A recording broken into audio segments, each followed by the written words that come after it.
Watkonurado, everyone, and welcome to Iorì wase's Month in Review podcast. In this episode, we discuss the news and events affecting Kahnawake in the month of May, including the easing of measures surrounding the COVID-19 pandemic, a recent fire in the community, and the coroner's inquest into the death of Joyce Echaquan.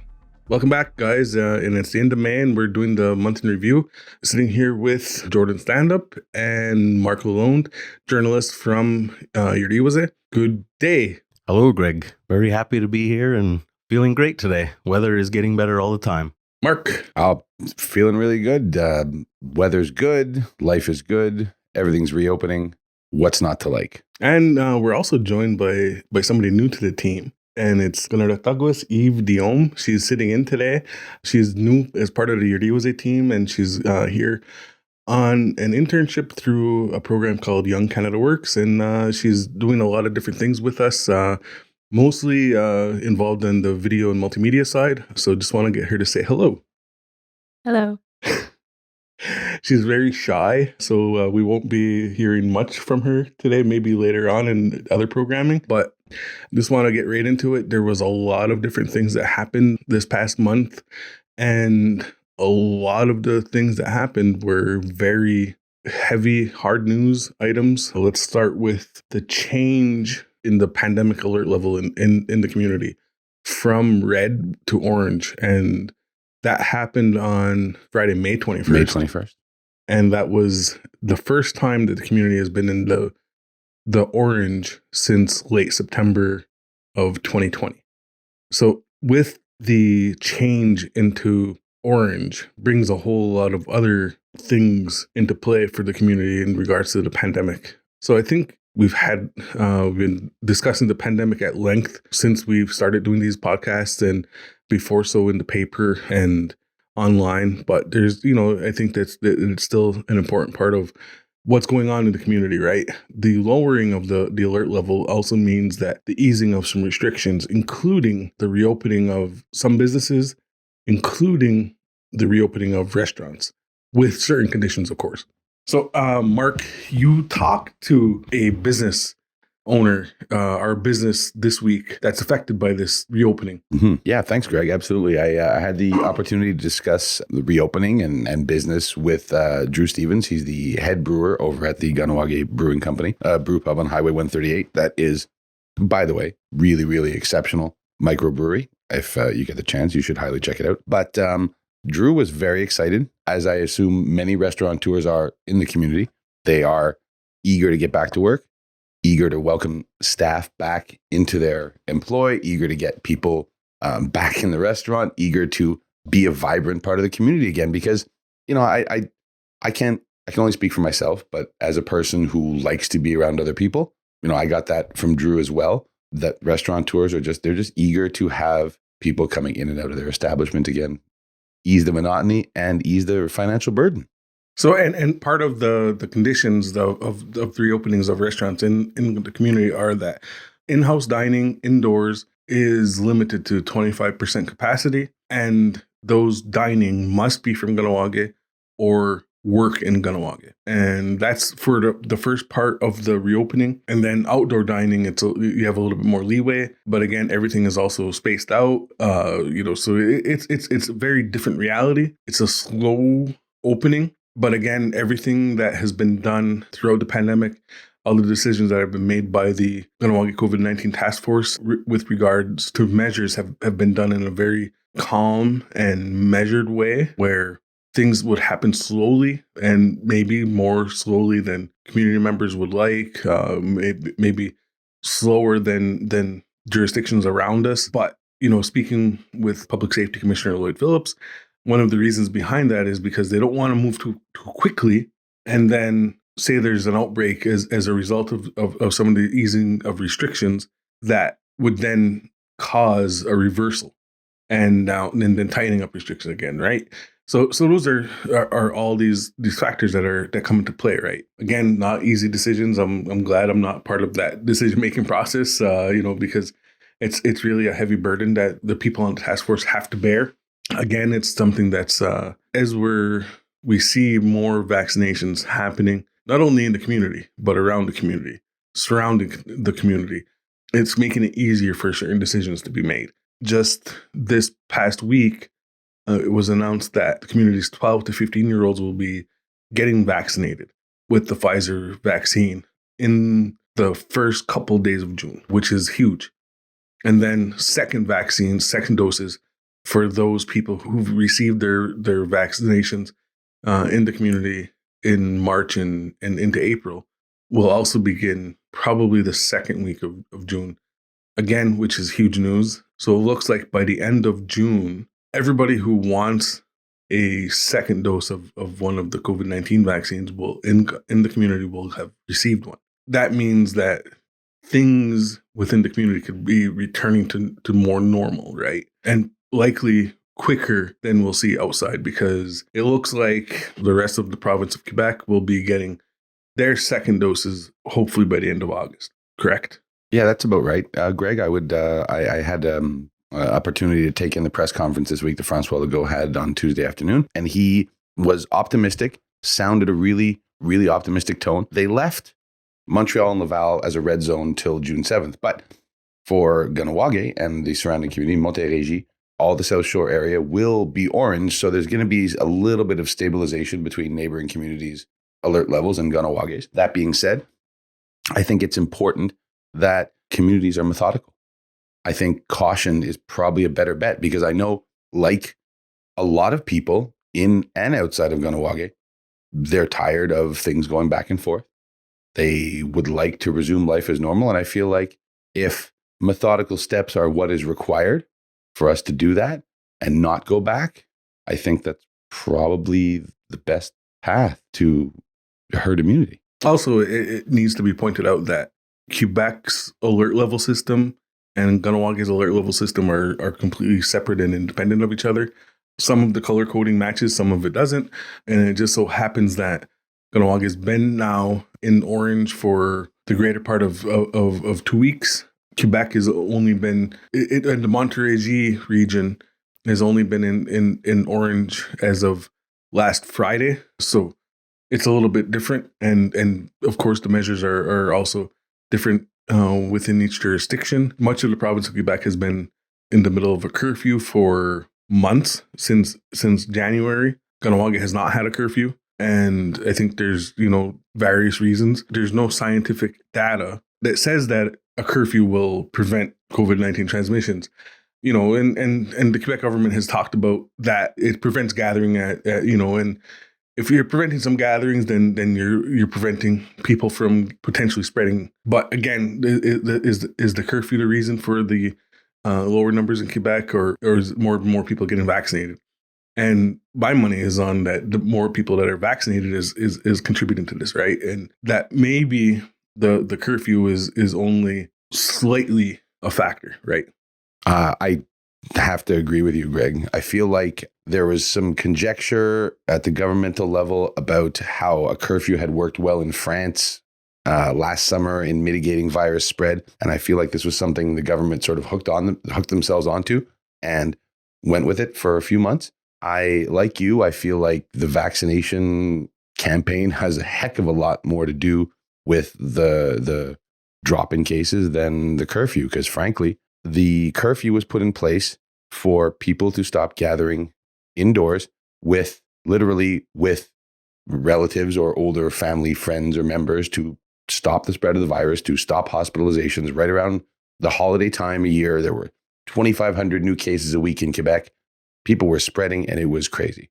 Yeah, and the cases had gone up to over 3,200, 3,300. Yeah. As a result of gatherings during Christmas and Christmas and New Year's, and so there's a lot of different factors, right? But again, I think that the curfew might have been only a minor factor in the trending downwards of the numbers in the province. But you look at other places across Canada. You look at in mid-May, Alberta had a higher positivity rate than India, and India right now is off the charts. Yeah, it's off the charts, and the positivity rate in Alberta was higher than that. It was the highest in North America at one point in mid-May. Ontario has been the new hotspot. Yeah, for part of May, whereas for most of the pandemic, Quebec and Montreal have been the epicenter of the pandemic in Canada, right? So that is part of the reason why that the Ganawagi COVID-19 task force has been so conservative about easing of measures in the community as of the last week of May is at zero active cases of the novel coronavirus, but that doesn't mean there's zero active cases around us. And as we've seen throughout the pandemic, is that a small cluster of cases can quickly turn into a huge outbreak. I mean, in March, we were at 0 cases, and then next thing you know, we were at 5, then 10, then 20, then 30, and then about 120 people were in isolation awaiting tests because they were direct contacts with people who had tested positive, and including at least some of those cases involved one of the variants of concern. So again, it's all about ensuring that the virus doesn't spread as much and to the vulnerable people, right? And in our community, the vulnerable people are our elders, and those are our knowledge keepers and first language speakers, and we need to do whatever we can to protect those people. And you also made a really good point earlier, Greg. You were talking about some of the decisions that the task force has had to make over the last year and couple of months. It's not always easy decisions. Some of the measures that were implemented, people didn't always necessarily understand why those measures were being implemented. But I think that our task force here has done a really good job of looking after our community. And now we're in the orange alert level. So something is definitely going right out there. Yeah, and we're looking at hopefully quickly moving through the stages until the community's in the green alert level, and then hopefully after that, then there's no more pandemic to worry about, right? And things are back to normal or normal-ish, and so we're again, it's it's been a long haul since March 2020, and we're hopefully sooner rather than later we can start seeing our lives going back to more normal. Another one of the huge stories of this past month was a major fire that took place a couple of weeks ago. It started in an abandoned house on the Old Chettegi Road and quickly spread to a neighboring house, which also housed a convenience store, Peace Bike Convenience. And the fire at the original house was a log construction, so there was a lot of fuel, and it was very hot. And the fire brigade was working hard to put that fire out and to try to stop it from spreading. And unfortunately, because of the close proximity between the two houses, the fire quickly made the jump to the next building and ended up destroying part of the house, water damaging the rest of the house of Miss Gail Bourne next door, which was abandoned, belongs to Laura Norton. Both of whom there's various fundraisers going on in the community to help them out, because unfortunately both houses were not insured. So there's a lot of money that needs to be raised to help these two people recover, right? Yeah, Greg, it's a terrible circumstance what happened, the loss of the buildings and the damage to the buildings. But it's always great in time of need to see how our community can rally around, whether it's just one person, a family, a few families. And the fundraiser started almost immediately on social media and just about everywhere else. People are reaching out to both women's families, asking how they can make donations and different things like that. And I'm just always amazed to see something like that happen after something so terrible has happened. Yeah, I mean, and I think like no other community, Ganawagi does come together in times of need.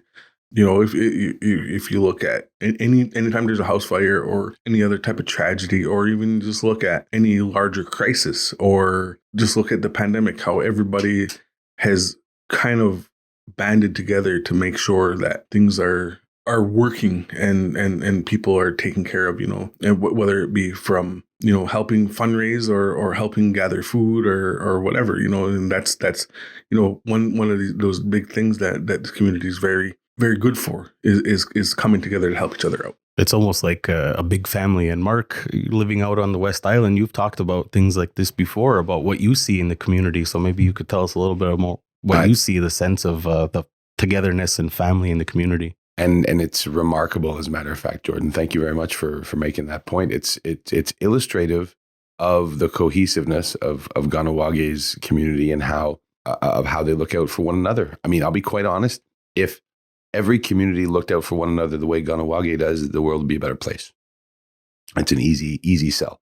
And it's pretty darn remarkable. All right, we're going to switch gears a little bit here.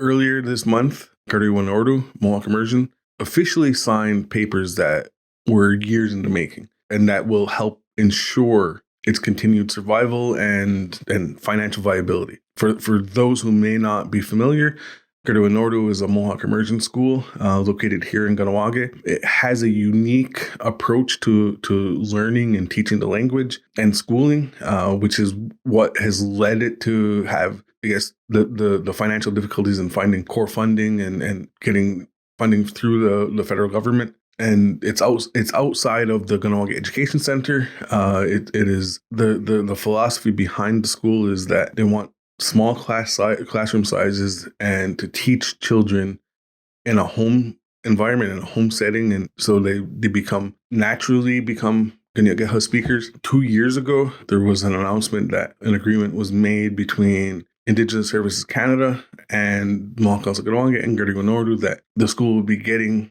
$500,000 a year for 3 years, and which would make sure that it would able to offer its programming and be financially viable, or does not have to rely on fundraisers, because it's the little funding that they got before this helped, but didn't really go to cover the entire cost, right?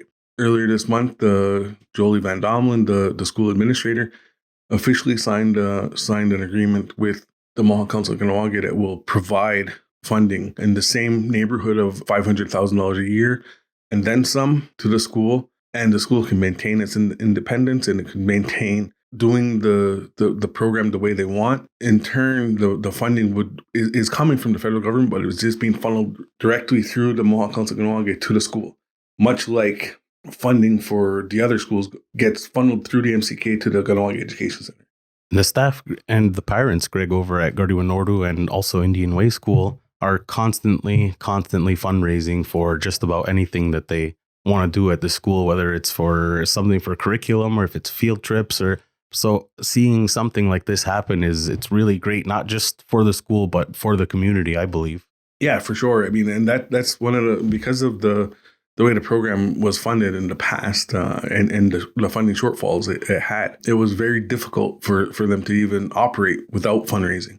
So fundraising became just a cornerstone of how they operated, but that also adds to the stress because parents need to fundraise throughout the year and just to ensure that the school can continue going.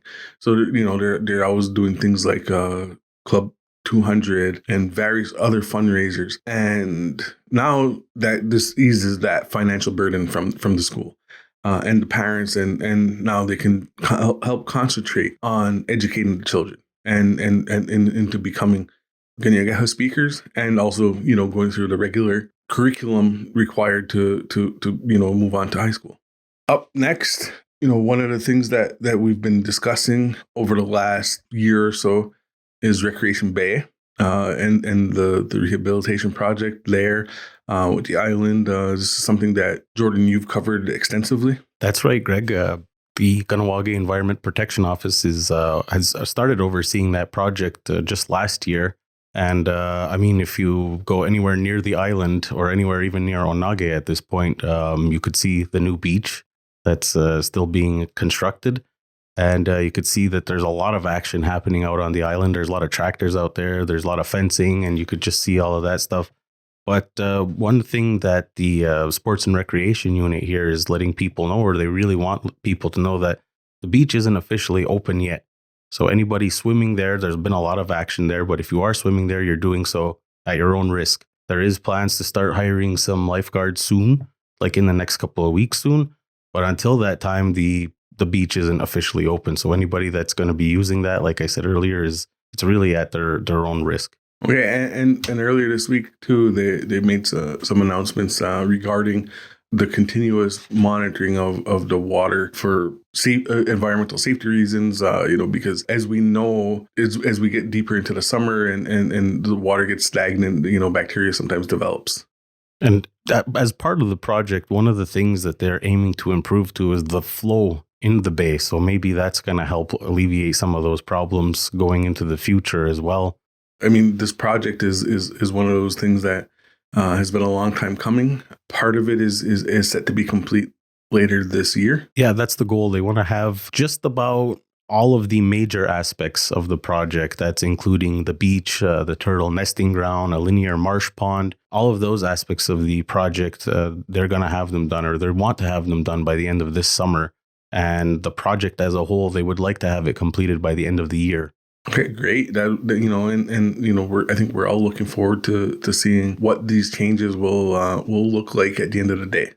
I think it's exciting. It's exciting to see what we're going to be able to have access to in our community after something like this, because we see a lot of similar things like this on the outside, and a lot of people are always asking why we can't have it here. Now this is an opportunity, so it's going to be really exciting to see. Nice.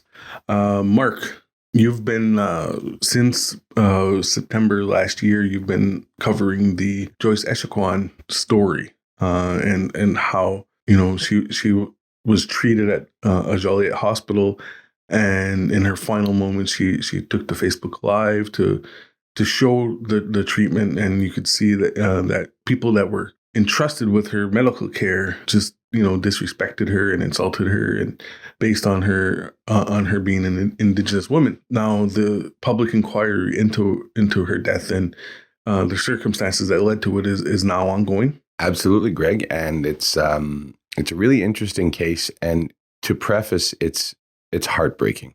We're talking about a mother of 7, 37-year-old who was left to die on a stretcher, in pain, alone, and was not cared for. Just to reiterate how tragic this whole thing was, it should never have happened. Federal Indigenous Services Minister Mark Miller had a press conference last week where he said as much. It should never have happened. We need to do better as a society. Fast forwarding to the coroner's inquest this week in Trois-Rivières, the coroner heard from a number of nurses and staffers from the hospital who initially said, we try and treat everybody exactly the same. We try and treat everybody, fairly and without prejudice and discrimination, this and that. And then that was directly contradicted by firsthand accounts of witnesses, patients, people who worked at the hospital who said effectively that Indigenous folks are treated as second-class citizens, third-class citizens, and dehumanized almost across the board at this hospital. We have heard in testimony that folks from the Indigenous community of Manawan, which would be served by the Joliet Hospital, avoid it at all costs because they know they will be mistreated or maltreated. That's the type of thing we should never have to experience. That should be the type of thing no one should ever have to experience. And frankly, this coroner's inquiry is really the least the Quebec government can do in terms of addressing this issue. Yeah, and I mean, in the days and weeks following Ms. Echaquan's death, we've heard stories about people from Manawan saying that they avoid that hospital like the plague because of the way they're treated by the staff there. Mm-hmm. And then when you have the hospital and other health officials saying, no, we treat everybody the same and equally, but why is there? There's clearly a disconnect between what they think is reality and the actual reality of the situation. And frankly, Greg, it's not unheard of for that to go on in other Quebec institutions as well. It may not be as overt. It may not be as much as a community says, avoid the hospital at all costs. But firsthand comments I've gotten say that Indigenous people in Quebec always have these concerns whenever they go to a hospital. Or anywhere. I mean, just look at the report from a couple of years ago about systemic racism and how racism is so ingrained within the public system in the province that it's a problem, not just for Indigenous people, but for other minority groups. And, now for the CAQ government to say, oh, no, there's no such thing as systemic racism. There's racist individuals, but the system isn't racist. And that's categorically wrong. It is 100% false. And as a non-native, I can also speak to the fact that I have seen it firsthand as well. And so for the Quebec government to come out and say there's no systemic racism, again, you're right, categorically false, inaccurate, and wrong.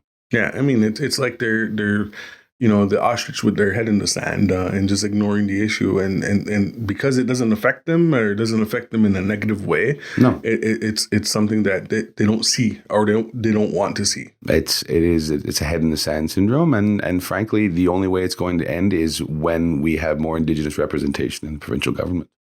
So that would be my solution, would be more representation. But again, that's a whole different argument Exactly. that we're going to get into. And there's a big philosophical difference in opinions. I mean, you're not going to see any Mohawk people ever in federal or provincial politics, because that's not our system. It's not our government. We're not Canadians. We're not Quebecers. We're Kanien'kehá:ka. We're Haudenosaunee.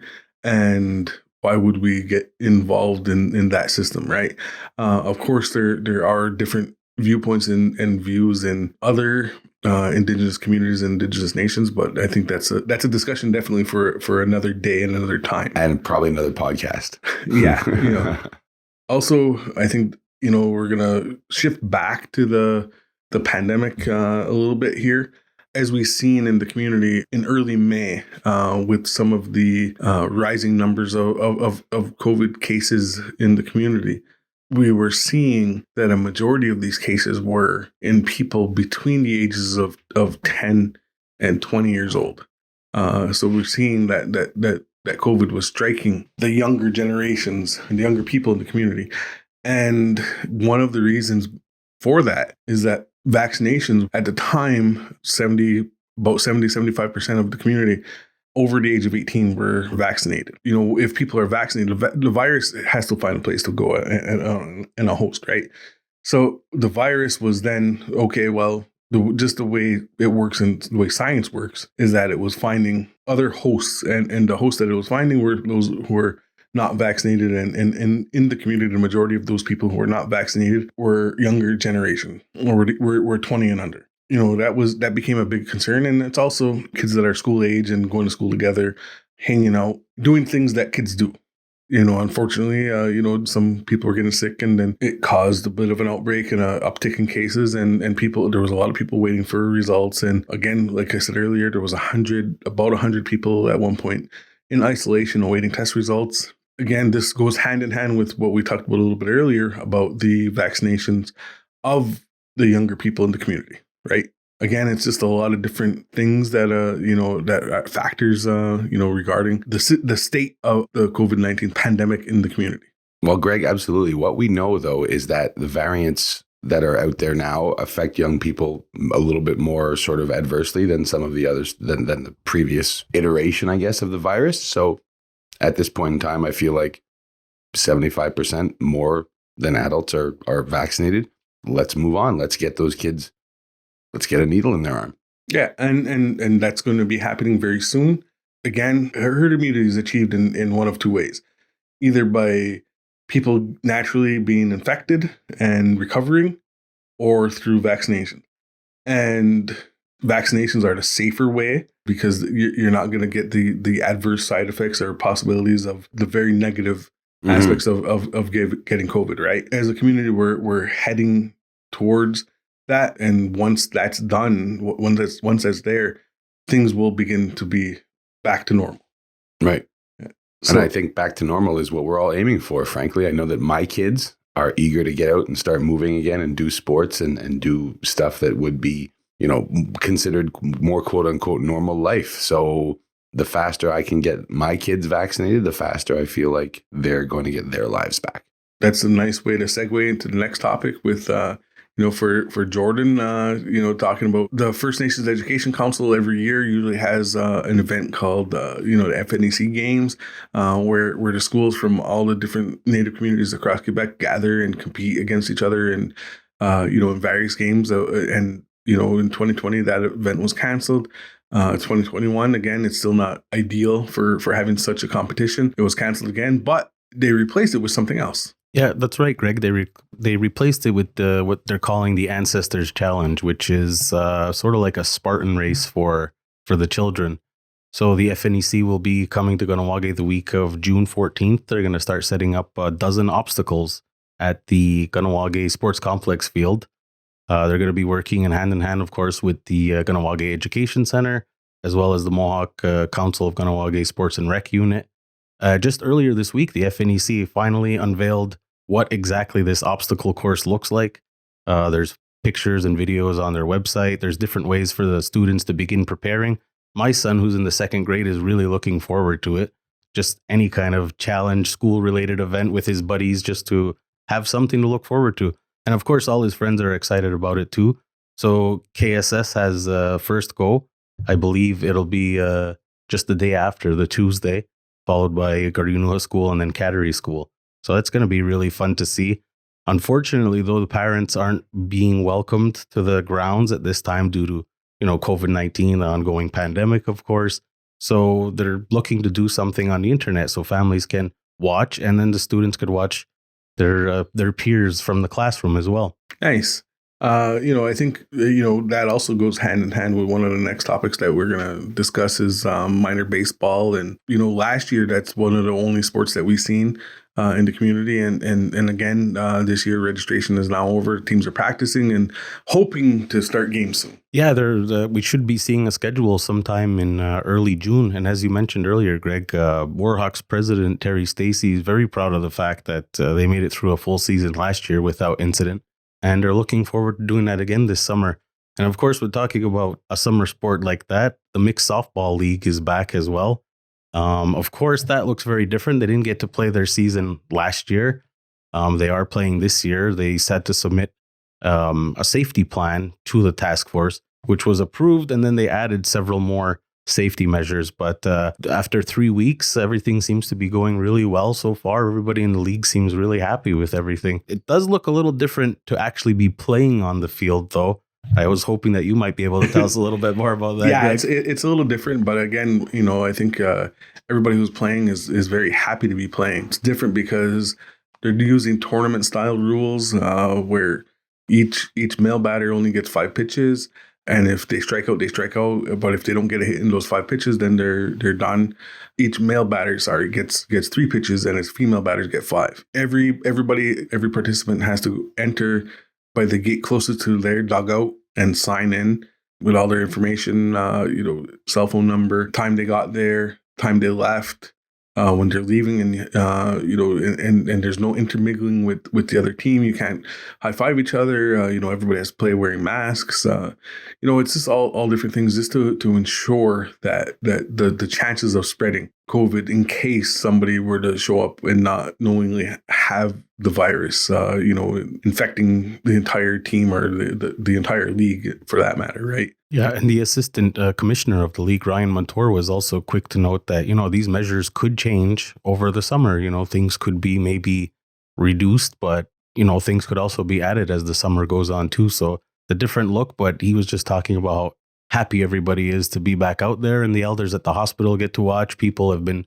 driving up in their cars and watching a little bit. So everybody's excited. The bleachers are closed for the time being. And of course, as the measures are going to be evolving over the next little while, things could probably change. And maybe at some point during the summer, the bleachers will be open. And maybe the rules will change back to more normal softball rules. But, again, it's something to do because, as we've seen over the last almost a year and a half now, there are no real sports, and there's no contact sports, and there's no minor sports except for baseball and soccer in some places. So that's a huge problem because amateur sports and minor sports are big things in this community and other communities, right? Last year minor football season was gearing up and playing games, and then when the measures start changing and the situation regarding the pandemic was changing and numbers were increasing, the football season got canceled or paused and then canceled. Minor hockey was gearing up, getting ready to go. The entire season got shelved, and so it's a huge thing. And you guys have kids, and how important these types of activities are for them, right? Greg, I can tell you that my children have suffered immensely not having sports. My daughter is an elite level hockey player and lacrosse player, and her entire mindset has changed, sadly, since the pandemic, with nothing to compete in, no reason to train, no games of any kind. It has turned her into a bit of a recluse. And frankly, when that type of stuff is missing from kids' lives, something is missing from them as people. So I'm eager for them to have that back. For me, my daughter is still too young for organized sports, but my son is 8 years old. He was at the age where he was trying out a different sport almost every summer. You know, he had his time on playing some lacrosse. He's done a little bit of baseball. He wanted to try and get into some soccer. So this really put us back by a good 2 summers. I mean, he does a lot of playing outside on his own, but not necessarily in the same way that you would get hanging out with your friends and being on a team and having that structure. Yeah, and we've all played team sports in this room. And sports are, team sports are very good in ways to building teamwork and leadership skills and building friendships and bonds with people, right? And not having that, I know as an adult, and not being able to play my weekly recreational hockey or lacrosse or anything, I know how it's made me feel. Mm-hmm. So I can't even imagine what kids are going through, because not only have they lost their ability to play sports in an organized fashion with their friends and their peers and compete for something, they've also not been able to really see each other in the classroom either, because schools are closed or in a modified setting. So there's a lot of things that our youth are lacking right now, and we need to get back to these things in a safe way and as quickly as possible. No doubt, Greg. And I think you touched on something very important there, and that's the social bonds that you develop when you play team sports. That's what my kids are missing the most, is their friends. Again, there's other ways to do physical activity. There's other ways to get out there and be active. And one of those ways, I think we're going to let Mark talk about, and we just launched a new segment with him on our Facebook and YouTube pages. I'll let Mark talk about it. And I don't remember what the name is going to be. Is it Mark in the Park? Well, last week for those who are uninitiated, last week we started our first fitness video of many to come in our series. But we discussed outdoor fitness and working out at the Ganawage Outdoor Gym, and it was a lot of fun to do. First, second, it was a great day. And third, I'm not sure if people in the community and outside of the community, I've noticed this during the pandemic, I don't know if people grasp the benefit of exercise beyond the physical. But the great part about outdoor exercise and being fit or getting fit or working out outdoors or just literally moving your body is the endorphins, is the positive brain chemicals that come along with it. And I tell people every day, I work out a lot. Wait. Before you go on, we should also let people know that you're not just some meathead that works out and, that you don't know what you're talking about. You are also a certified personal trainer. Yes, I've been a certified personal trainer for 7 years now. And so going back a long way to, I went back to school in 2012, 13, 14, got my kinesiology or my exercise science diploma from Concordia, and it's a huge part of my life. So I love sharing that passion with people, and I really, really love involving the community in what I do. So being able to do that video at Ganawage's outdoor fitness gym or outdoor fitness park, as the case may be, was a gigantic benefit. And the greatest benefit of that is anybody can do it. So we're definitely looking forward to more videos starring Mark in the Park. Mark I love in it. The park. It's an absolute delight to be a part of. But seriously though, what are we calling it? What are we calling it? I don't think we've come up with a name for the video segment yet, but I would advise everyone who is interested in fitness, anyone who's interested in following along, to subscribe, like the video, subscribe to our video YouTube channel, and check us out on a regular basis. Excellent. We talked about a lot of different things this month. I'm not really sure where to go from here. Any closing thoughts, Jordan? Well, I'm looking forward to seeing Onage's summer programming getting started toward the end of June, and the Ganawage Youth Center as well, because my son's going to be taking part in one of their day camps this year. So it's going to be nice to see some of that stuff get rolling. Mark? I'm looking forward to a summer, hopefully, of people getting back to a little bit of tourism in Canada. So this week I've got a couple of calls lined up with the Indigenous Tourism Association of Canada, and we'll be discussing some of the possible travel destinations within Canada, obviously restrictions being a concern. But places that people might like to visit, check out, and hopefully we'll be unveiling some real hidden gems for people. All right, awesome. And one other thing I just want to say is if you are a Ganawagi business that has been affected by the pandemic, we have a contest right now that's open today. Simply email contests@ganawaginews.com and tell us about your business and how the pandemic has affected you. You could win an advertising package worth $1,000 that includes ads in the print newspaper and right here on our podcast. And that contest runs right until July 1st. So check that out. The ad is on our social media and in the paper. And thank you very much for listening. Thanks for having me. Nyawago. Nyawago is Ewagwegu, and we would like to thank the Community Media Strategic Support Fund for supporting this initiative.